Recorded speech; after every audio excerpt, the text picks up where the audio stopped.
Everyone, it's Desiree, and I am here with Spellbinders and Simon Hurley and his collection with them called Joyful Christmas. This is an absolutely adorable collection. I'm going to be working with 3 pieces from it, and there are many more available. I'm going to be working with the Floral Stag, the Joyful Christmas Sentiments, and the Retro Ornaments. Now, the ornaments and the sentiments are hot foil plates. What I am loving with the sentiments is they are all on one plate. So when you foil this, you're getting all of these sentiments already foiled. Let's build up our stash of our sentiments that are foiled. It's wonderful. And the die is set to match that, and it will line up with them. So only have to die cut once. How easy is that? For our first project, we're going to make a couple here, a card and some tags. Grabbed some Canson XL watercolor paper. I cut them into tags. I'm going to grab Aged Mahogany, Rustic Wilderness, and Uncharted Mariner of Distress inks, and we're going to do some ink smushing. So I put a little bit of ink down. I'm using a piece of scrap watercolor paper to pick up the excess. I get people hollering at me when I don't, but again, for filming purposes, we must move. But I'm picking up those extras and just ink smushing on these tags. Not looking for it to be completely covered, but I'm making sure that I have a cloud in the center of my tags of a red and a blue and a green. Here are the sentiments. And I actually used Canson XL watercolor to do my sentiments as well. So it would match the background of the watercolor paper. So I would have that same off-white color. The foils that I'm using are brushed brass and silver. And I'm just doing a set of each because wasn't sure what colors I was going to use for the retro ornaments. You can see that die fits perfectly over the sentiments, and in no time you get 5 sentiments for your holidays. I'm going to use the die again to just have some backing so that I can create little tiny die cuts to give them dimension so that I don't have to use double-sided foam squares, and they'll be nice and solid on our tags. For the front of our tags, I am going to be using, like I said, the retro ornaments, and this is one plate. Now, I love ornaments. I love either creating them or having them in a background. And with these, since it's 2 ornaments, it's just enough for a background. You can put these on slim lines as well. A slimline card if you're looking to do that. I'm just going to take my heat tool and just hit these just a little bit to make sure that they are dry before I foil. And we've got some great colors here. I'm going to create a hinge, and I'm going to set the ornaments in the center of each of these. So for the blue, I'm going to use silver foil, and then for the red and the green, I'm going to use the polished brass. Here I am creating not so much a hinge, but just securing that onto my tag. My Glimmer system, of course, has been heating up, of course, with the sentiments, and then I'm going to use the die to measure for my foil. I do keep my scraps of foil. And I keep them in a little tiny bowl with a lid off to the side, and that's where I put them. So if I'm just looking to do a sentiment real quick, I have strips or sections available. And you get a beautiful impression. Now, when I use my Glimmer system, I use the shim, I use the clear plate, but I also have a piece of 110-pound cardstock in between. I don't remove it. I use that no matter what paper I am using. And that gives me wonderful results. I get a good solid impression. If I have a plate that's a little bit bigger, bigger in size, has a lot of foiling on it, I will let that stay on my Glimmer system a little bit longer to make sure that it's gotten all through of that. I find if it's a regular size, a normal size or a corner type plate, I'm good with the normal notification that your system gives. But if it's like a solid plate, I will just let that sit just a little bit longer, and I may even add another shim so that I can have good pressure going all the way through. As I'm heating up my tags and getting those foiled, I'm now going to layer up my sentiments. I'm only applying 2 because I am using that 140-pound watercolor paper, so I've got great dimension with just 2 layers. But now I have a nice little tiny pile ready to go. Here's what our ornaments look like. Again, just having that ink smushed background just really does a lot. And even if they're not, if they go off of that ink smush, they still stand out beautifully. But these are great tags. Nice size when it comes to these tags.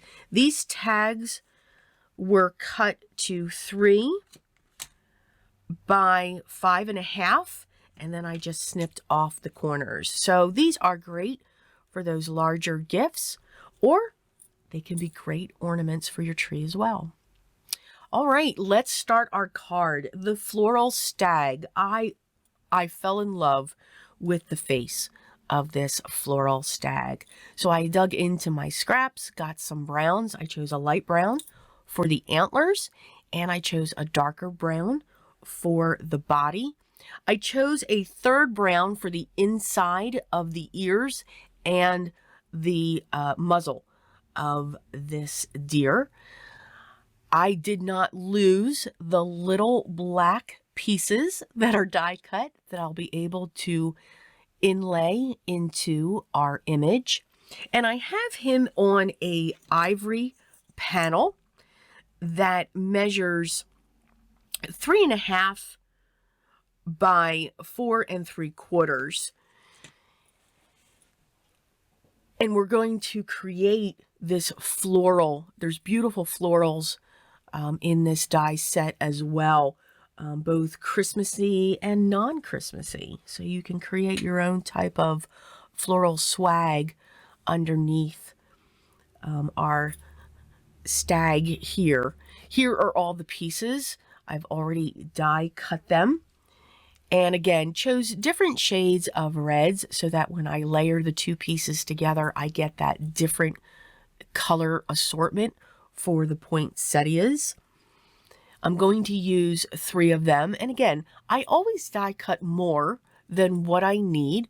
And all of my extra die cuts go into a plastic box. And then I love digging in them. It helps give me inspiration sometimes when I'm stuck. You have all of these die cuts sitting in there, and to create from that can bring back that inspiration. There's some great greenery in here, large leaves, some pines, some hollies that are mix and match. I die cut them from 2 different shades of green, and now I'm just going to tuck them in under the poinsettias. For some of these, I do cut off some of the bottoms, again, just to shorten them up in some instances. But for the most part, I kept them all together and just kept tucking away.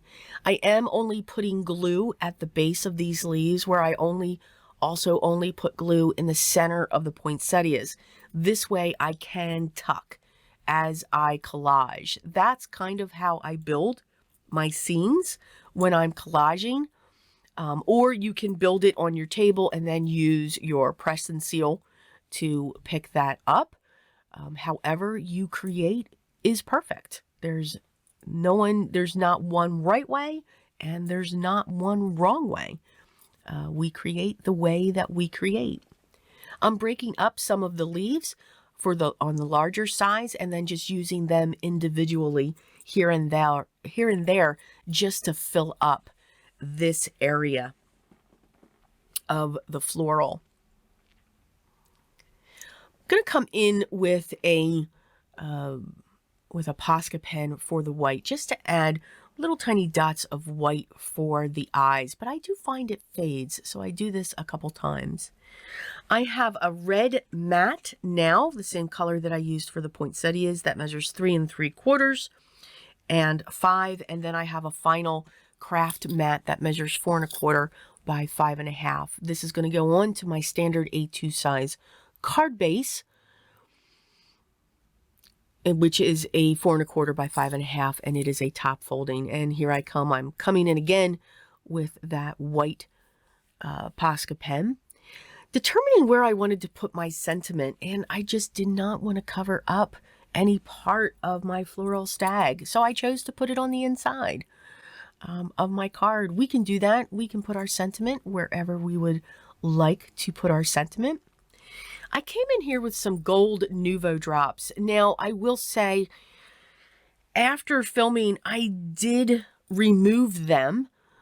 I didn't like the way they looked, so I changed them with some gold gemstones for the center of my poinsettias. And then I'm going to come in with my red stickles to add some red berries to my holly. There is a die that will cut out the berries, but I just wanted to add a little bit of glitter, a little bit of shine to the front of this card, and just to have fun with that. And just because we layered up our sentiment, it's not adding too much bulk on the inside that will cause any problems when mailing. I'm going to gather my tags back up, punch a hole through all 3 at once with my hole puncher. I'm going to grab some twine, and I like to cut long lengths and layer it, fold it on top of each other a couple times, and then thread it through the hole. And I'm going to fold it just one more time so that I like long tassels and big tassels coming off of my tags. I like to keep the folded edge in there as well. It adds just a little bit of interest to the top of the tag, especially if you turn it into an ornament. We put a lot of work into our tags, and they make beautiful, beautiful ornaments for our tree. So here are our 2 projects, a card and some tags featuring the items from the new collection released with Simon Hurley and Spellbinders called Joyful Christmas. Hope you enjoyed the projects. Hope I gave you some ideas, some tips and tricks for whatever you may have or when you receive your items from this collection.